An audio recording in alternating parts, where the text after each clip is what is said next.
What in the world is happening with King County real estate? Let's check it out. Here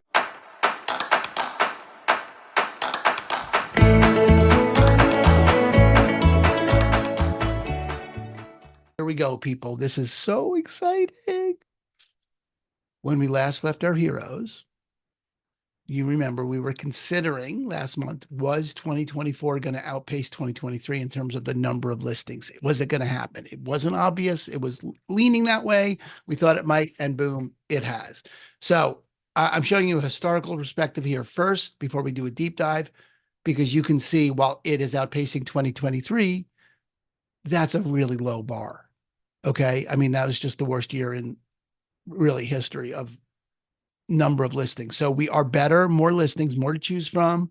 Buyers are up, more activity than 2023. Yay. But we're not yet at 2022. We're not yet pre-pandemic level. We're really not anywhere close, right? Let's take a look and see how close we might get and what all this means.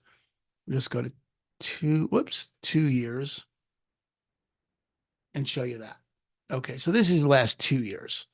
Green, by the way, is the new listings, inventory, supply. Blue, demand, number of units that's sold.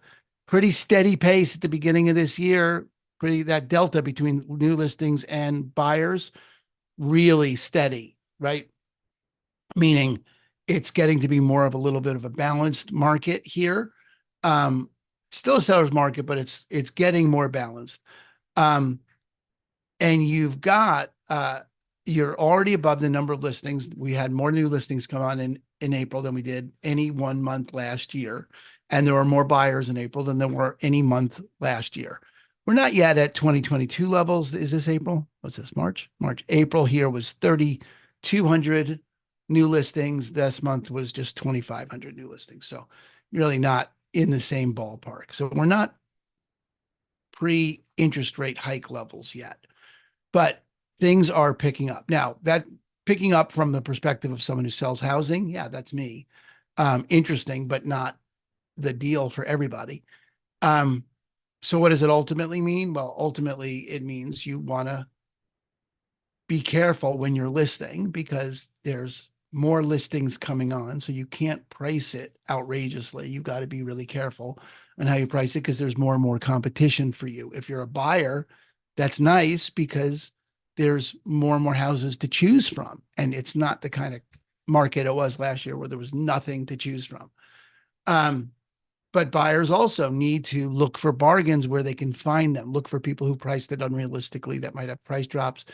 Well-priced houses are going to go for multiple offers in this market. So every situation is unique, and you want to make sure that you're not basing your actions on some generalization, what the market's doing in general, what your uncle told you about the market in Arizona, any of that stuff. Every neighborhood is different.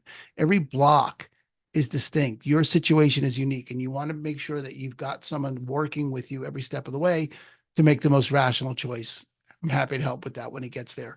Right now, it's looking like 2024 is going to be an easier year for both buyers and sellers than 2023 was. Sorry, it's going to be easier for buyers, and it's going to be dicey, not dicey for sellers, but certainly not pre-pandemic, like, hey, everything sells right away.